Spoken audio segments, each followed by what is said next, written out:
របៀបបង្កើត page 2025បងប្អូនទាំងអស់គ្នាអញ្ចឹងការបង្កើតអត់ដូចពីមុនទេអាចនឹងខុសគ្នាតិចតួចបងប្អូនទាំងអស់គ្នាណាបាទអញ្ចឹងបងប្អូនយើងរបៀបបង្កើត page 2025បងប្អូនយើងចុចលើកន្លែងនេះបាទ Facebook មក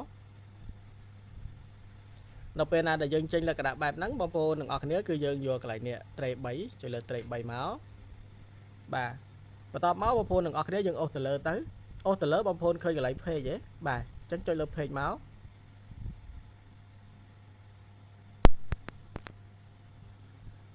បាទបន្ទាប់មកចេញអញ្ចឹងបងប្អូនយើងយកកន្លែង create ណាបាទនេះ create ដើម្បីចូលទៅបង្កើតបាទបន្ទាប់មកទៀតអ្នកទាំងអស់គ្នាយើងមើលមាន professional profile ហើយនឹង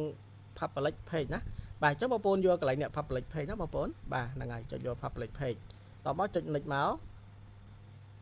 បាទបន្ទាប់មកកន្លែងនេះគឺយើងដាក់ឈ្មោះមកបងប្អូនទាំងអស់គ្នាណាអង់គ្លេសក៏បានខ្មែរក៏បានណាបាទអញ្ចឹងឧទាហរណ៍ថាខ្ញុំដាក់ឈ្មោះសិនខ្ញុំសូមដាក់ឈ្មោះជាអង់គ្លេសចុះបាទហ្នឹងហើយ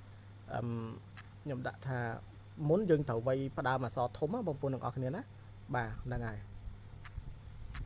បាទអញ្ចឹងខ្ញុំសូមវាយផ្ដើមបាទចេះក៏បានដែរណាបាទនេះហ្នឹងហើយហើយបន្ទាប់មក T H Y បាទឧទាហរណ៍បងប្អូនណាបាទហ្នឹងហើយអញ្ចឹងបើសិនតែយើងចង់បន្ថែមអក្សរខ្មែរទៀតគឺយើងត្រូវប្រើសញ្ញាដកនេះបាទដកកដាលបងប្អូនអ្នកដកកដាលនេះចុចលើមកឃើញទេហើយបងប្អូនយើងវាយមកបាទយើងវាយចេះមកនេះឃើញទេហ្នឹងហើយបាទយើងវាយចឹងមកបាទអាហ្នឹងបើសិនតែយើងវាយអង់គ្លេសមកខាងខ្មែរមកខាងណាបើយើងដាក់តែអង់គ្លេសគឺយើងលុបខ្មែរចោលទៅដាក់តែអង់គ្លេសបានហើយចឹងណាបងប្អូនហ្នឹងហើយយើងដាក់ឈ្មោះយើងចឹងមកឧទាហរណ៍ហ្នឹងហើយអញ្ចឹងបងប្អូនទាំងអស់គ្នាយើងបានធ្វើការដាក់ឈ្មោះហើយយើងចុចលេខមកបាទអូខេអញ្ចឹងបងប្អូនទាំងអស់គ្នាយើងបានធ្វើការនេះមកហើយបាទយើងបានដាក់ចូលមកដល់កន្លែងនេះហើយអញ្ចឹងកន្លែងនេះគេឲ្យយើងជ្រើសរើសយកនៅ category អញ្ចឹងបងប្អូនយើង category បងប្អូនចុចលើទៅមកបងប្អូនយើងវាយ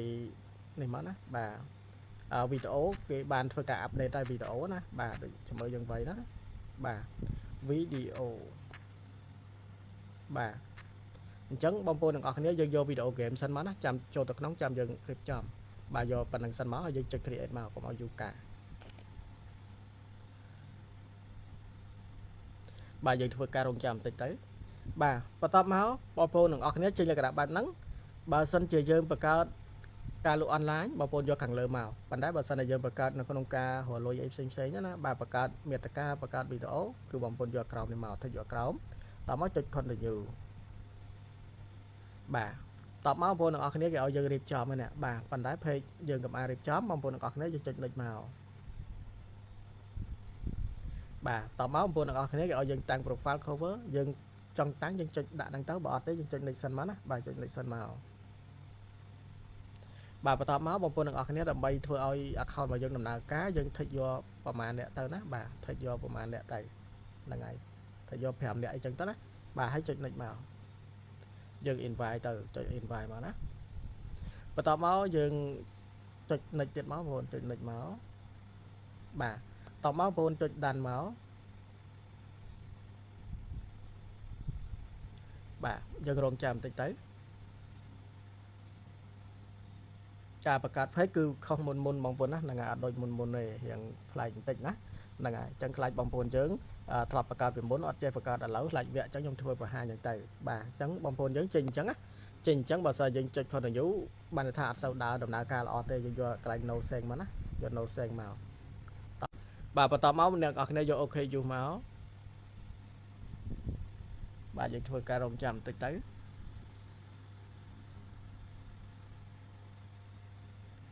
បាទបើសិនតែយើងរងចាំប្រហែលជាកន្លះវិនាទីបាទហ្នឹងហើយនៅតែវិលអញ្ចឹងបងប្អូនចុច clear ចោលសិនទៅ clear ចោលណាចុច clear ចោលហើយយើងចូលទៅ Facebook ម្ដងទៀតទៅណាបាទចូលទៅក្នុង Facebook ចូលទៅ page ទាំងម្ដងទៀតទៅហ្នឹងហើយតោះមកយើងចេញចែកឃើញទេតែយើងនៅអត់ដឹងរឿងយើងរងចាំយូរហើយអញ្ចឹងណាបាទបន្ទាប់មកយើងចុចលើ profile យើងមកចេញអញ្ចឹងបងប្អូនយើងកំអាលធ្វើអីបាទបើសិនតែយើងចុចចង់ start បងប្អូនយើងគេ welcome ណាចុចកន្លែងហ្នឹងមកបាទចុចកន្លែងហ្នឹងមកបាទយើងរងចាំបន្តិច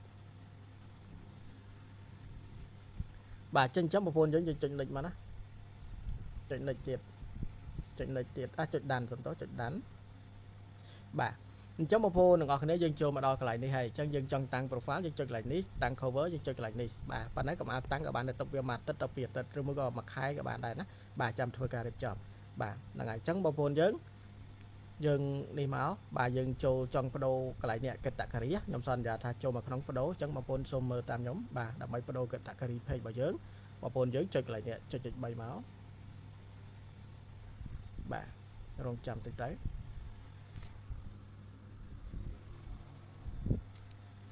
បាទបន្តមកបងប្អូនយកកន្លែង edit បាទបន្តមកបងប្អូនអូទៅលើតិចទៅអូទៅលើអ្នកនរគ្នាមើលរកកន្លែងនេះឃើញទេបាទចុចកន្លែង edit នេះមក